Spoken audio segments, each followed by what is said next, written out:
xeerkan waa xeerkii liisamada ganacsiga anugu markaan akhriyay waxaa ii muuqatay wixii aan ka soo fahmay inaan halkan ka soo jeediyo waxaan arkay inuu qodobo fara badani inay maaragtay iska hor imanayaan qodobadaa iska hor imanaya waxaa kaloo halkan ka muuqata inuu xeerkani leeyahay kala bar ahaan inuu lifaaq yahay oo ay ku lifaaqan yihiin warqado aad u fara badan oo sheeko ah oo aan xeerkana ku jirin marka sidaa u egtaan aad ka bilowdaan bejka 18aad wixii ka dambeeya ama 19aad oo ilaa 20 bej ku dhow waxa weeyaan waxa la wuxuu yahay lama garan karayo hadday form tahay foomamka iyo waxa lagu yaqaanaa dee marka uu qof wax soo codsanayo guidelinska ama procedure-ka in loogu tago goobta shaqada laakiin xeerka laguma lifaaqo xeerna noqon maayaan habraaca halkan ku jira ee sheekada for example horta waxaan ugu horraysiinayaa qodobada contradiction ku jira iska hor imanaya bilmatal qodobka 18aad farqadiisa koowaad baaragraafka ee ay ku qoran tahay qodobka waa xayiraadda liisanka ganacsiga ayaa ku qoran ciwaanka qodobka wasaaraddu waxay xayiraad saari kartaa dhaqangalnimada liisan ganacsi marka ay jiraan arrimahan soo socda buu yidhi markaa haddii ganacsaduhu ku xadgudbo waajibka uu saaray xeerkan ayaa yidhi xeerka shirkadaha waa xeer kale iyo xeerarka kale ee dalka hadduu ganacsaduhu ku xadgudbo xayiraad baa la saaraya waxaan filayaa inaad saa u fahanteen waxaad tagtaa haddaba qodobka 25aad ee xeerkan haddana dul istaag qodobka 25aad ee xeerka kan isna wuxuu leeyahay xeerkani wuxuu laalayaa buu leeyahay xeerarkaa uu soo sheegay ayuu laalayaa xeerkani waxa uu laalayaa ama uu laalay xeerka kala xadaynta ganacsiga xeer number 26 iyo qodob kasta oo sharci oo ku jira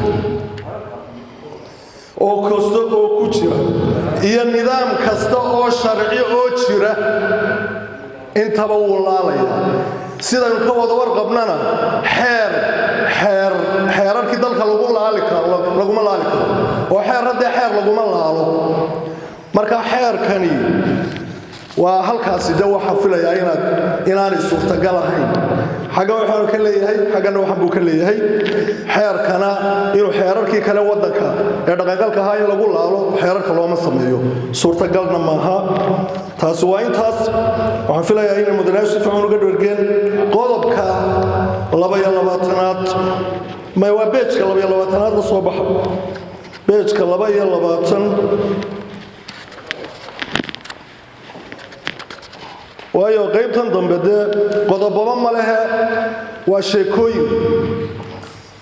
beejka 22aad xagga sare qodob 9 baa ku qoran lambar 10 wuu ka hooseeyaa lambar 10ka halka lambar 10ku ku qoran tahay wuxuu ku leeyahay hore marna ma lagaaga helay ma lagaaga laalay liisan buu leeyahay su-aashaas cidda la weydiinaya waa ayo horta mar hore liisan ma lagaa laalay halkee bay xeerka ka soo gelaysaa horta mar hore liisan ma lagaa laalay oo qofkii muwaadinkaha la weydiinayaa xeerka meel ay ku leedahay anigu ma garanayo iyo sheekada ku hoos qoran oo dhan oo procedure waxaad tagtaa qodobka 20aad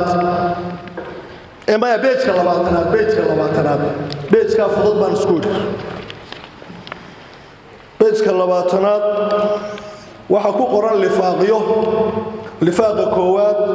foomka codsiga liisanka ganacsiga ee wasaaradda ganacsiga foomka ganacsiga liisanka qabyo qoraal baa qoran qabyo qoraal laga soo bilaabo halka qabyo qoraal marka qabyo qoraalkaasi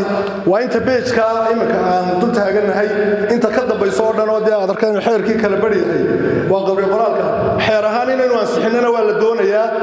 isla mar ahaanta maba fahmi karayno imika bal cidii fahmi karta ayada tafsiir ka bixin doonta waxaa tagtaa qodobka waxaa tagtaa beejka 19aad taga haddana beejka 19aad qodobka 24aad farqada labaad sida uu dhigayo xeerka ismaamulka gobolada iyo degmooyinka xeer lambar 23 golayaasha deegaanadu waxay awood u leeyihiin inay dejiyaan xeer hoosaadyo khuseeya awoodahooga uu siiyay xeerkani iyo xeerarka kale ee dalku okay awoodaha golayaasha deegaanka xeerkan uu siiyay muxuu yahay iyo xeerarka kale dalku ay siiyeen taas waa su'aal waxaad moodaa xeer 23kii iyo xeerka kan in la isku khaldaayo xeerkii gobolada iyo degmooyinka ee markay xeer nidaamiyayaal ay dawladaha hoose golayaasha deegaanadu ay sameeyaan xeer nidaamiyayaal markay soo samaystaan ay dadna wasaaradda arrimaha gudaha inta la mariyo wasaaradda arrimaha guduhu dabadeetana ay u go'aamin jirtay ay hawshada diyaarin jirtay marka sidoo kale ayaa halkan waxa ku qoran inay xeerkan inay dawladaha hoose xeer nidaamiye intay ka soo sameeyaan isla mar ahaantaana ay wasaaradda arrimaha gudaha u gudbinayaan waa exactly xeerkii gobolada ismaamulka gobolada degmooyinka okay qodobka 25aad الله عليه وكان markii hore ka hadlay runtii qodobo aad u fara badan oo noocaas soo meedhana oo 16aad 15aad 17aad ayaa halkan ku taxan waqti badan buu baahan yahay anu waxaan oran lahaa xeerkani waa xeer liisamada ganacsiga wuxuu u baahan yahay daraasad iyo study inta ka badan ayuu u baahan yahay oo khubaro maartay ku xeel dheerayaal hawshatan maartay lagala tashado waqti maartay goluhuna maadaama imika hor yaalla jawaab laga doodayaa kadibna loo dhiibo guddi isla mar ahaantaana ay guddidaasi waqti ay soo geliso